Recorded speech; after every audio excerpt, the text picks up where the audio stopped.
2024 बरेली लोकसभा चुनाव में कांग्रेस सपा गठबंधन के प्रत्याशी प्रवीण सिंह ऐरन पिछले 2 लोकसभा चुनाव बुरी तरह से हारते आ रहे हैं। 2014 और 2019 में कांग्रेस प्रत्याशी के रूप में उनकी बुरी पराजय हुई, जमानत तक नहीं बची। 2014 में 84,213 वोट और 2019 में 74,206 वोट मिले।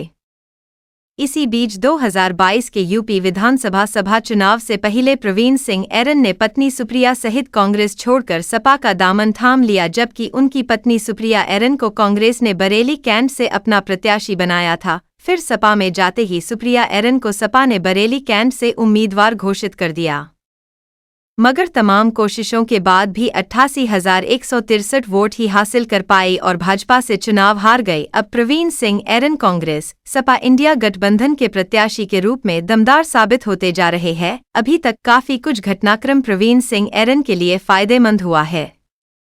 जैसे सबसे पहले बीजेपी के दिग्गज 8 बार के सांसद संतोष गंगवार का टिकट कटना और छत्रपाल सिंह गंगवार को टिकट मिलना, फिर बरेली कॉलेज की घटना, फिर भाजपा की अंदरूनी कलह, फिर संतोष गंगवार के कार्यालय पे बीजेपी प्रदेश अध्यक्ष का घेराव। इस सबके बीच सबसे बढ़िया बात प्रवीण सिंह ऐरन के साथ हुई।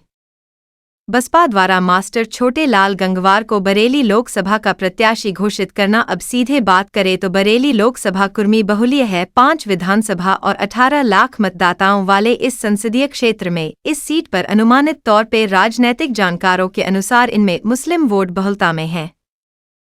कुर्मी वैश्य वोटर भी अच्छी संख्या में हैं। राजनैतिक दलों ने अपने स्तर पर जो जातीय आकलन कराया है उसके अनुसार मुस्लिम मतदाता करीब 7 लाख की संख्या में हैं। वहीं कुर्मी मतदाताओं की संख्या लगभग 4 लाख है। जीत के लिए इन बड़े धड़ों को मुख्य रूप से रिझाने के साथ ही अन्य वर्गों को पक्ष में लाने की कोशिश उम्मीदवारों की रहती है। यहां अन्य में अनुसूचित वर्ग का वोट करीब 2.25 लाख बताया जा रहा है। वैश्य मतदाता 2.25 लाख, कश्यप व मौर्य 1.5 लाख, ब्राह्मण व कायस्थ 2.25 लाख और सिख व पंजाबी मतदाता करीब 1 लाख हैं। बाकी में अन्य वर्ग के वोटर हैं। इसी क्रम में जातिवार मतदाताओं को उनकी संख्या और उनके प्रभाव के अनुसार रिझाने की जद्दोजहद इस समय भी तेज है। सपा पीडीए के नारे पे चल रही है, ऐसे भी सपा को मुस्लिम वोट पे पूरा भरोसा है, जबकि भाजपा कुर्मी और वैश्य मतदाताओं के भरोसे है। अब अगर बसपा के छोटे लाल ने बसपा के दलित मतदाताओं के साथ कुर्मी वोटों में सेंध लगा दी तो भाजपा प्रत्याशी छत्रपाल गंगवार मुश्किल में आ जाएंगे। वैसे भी इसी पैटर्न से प्रवीण सिंह ऐरन ने 2009 में चुनाव जीता था। बसपा के छोटे लाल गंगवार ऐरन के लिए तुरुप का इक्का साबित हो सकते हैं।